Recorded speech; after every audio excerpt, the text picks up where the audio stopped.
looking at a dugout in the side of a hill in De Smet.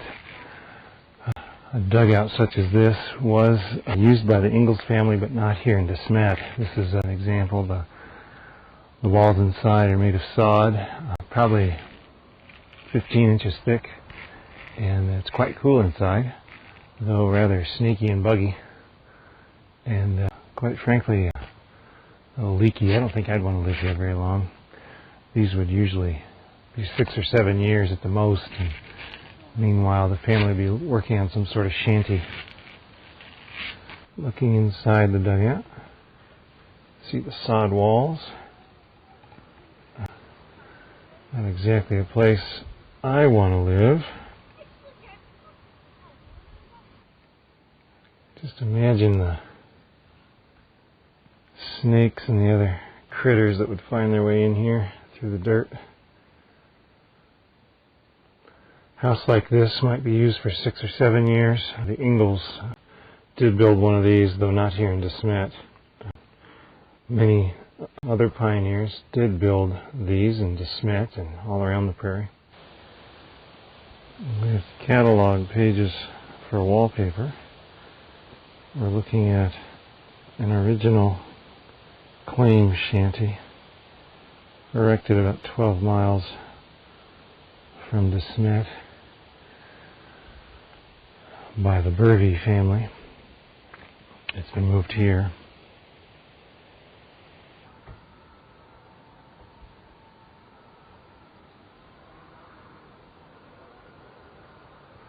The Ingalls homestead in De Smet, South Dakota, of Little House on the Prairie fame.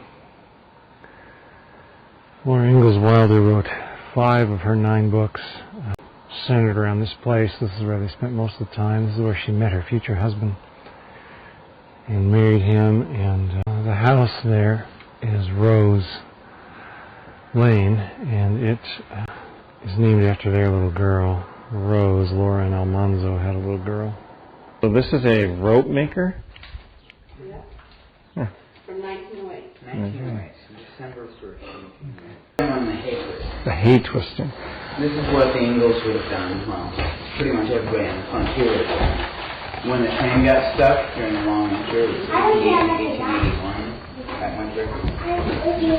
They were planning on the train bringing all their supplies, their coal, their food, clothing, but it got stuck in the 12-foot snowbank.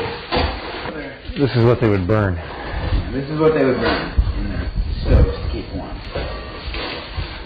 Why didn't they just go and cut down a tree when they ran out of coal? No trees. No trees. This was a treeless prairie, which made it excellent farmland, but kind of hard to live.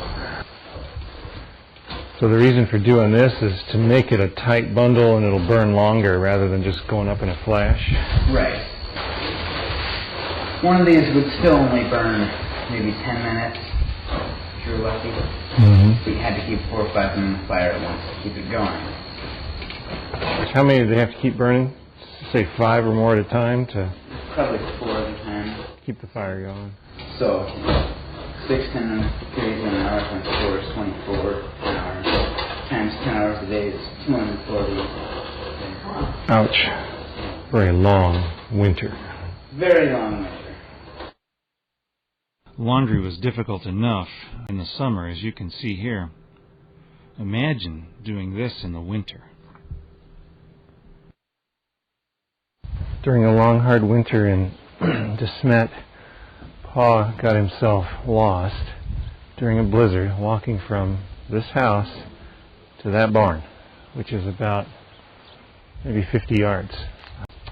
On his way back, he was trying to find the house and couldn't see it until he bumped into it. Had he not bumped into the house, he would have wandered off into the distance and died. They get some serious winters here. Charles Ingalls chose to farm near this slough area because it would be a source of water even in the driest of times. It was not without its dangers, though. That grass you see is about 6 feet tall.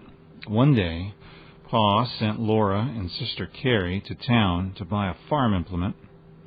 Since the slough is about a mile across, they decided to cut through it on the way back, but they got lost. Laura could see a neighbor, Almanzo Wilder, atop his hayrack some distance away, and called out to him. Almanzo, who could see both Laura and Pa, guided them out. Years later, they were married. Windmill is a common sight on the prairie.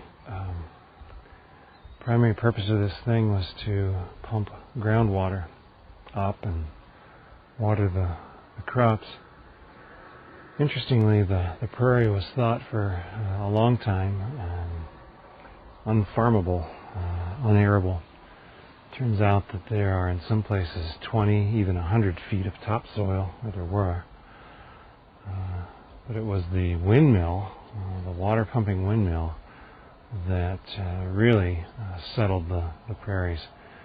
With windmill technology and railroad technology, farmers and their implements came out and broke up the prairie for over 1,000 miles.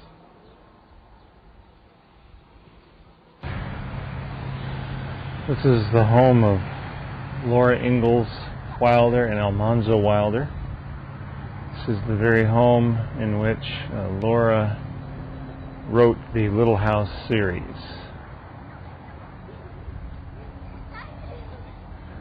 We're in Mansfield, Missouri, which is where they ended up.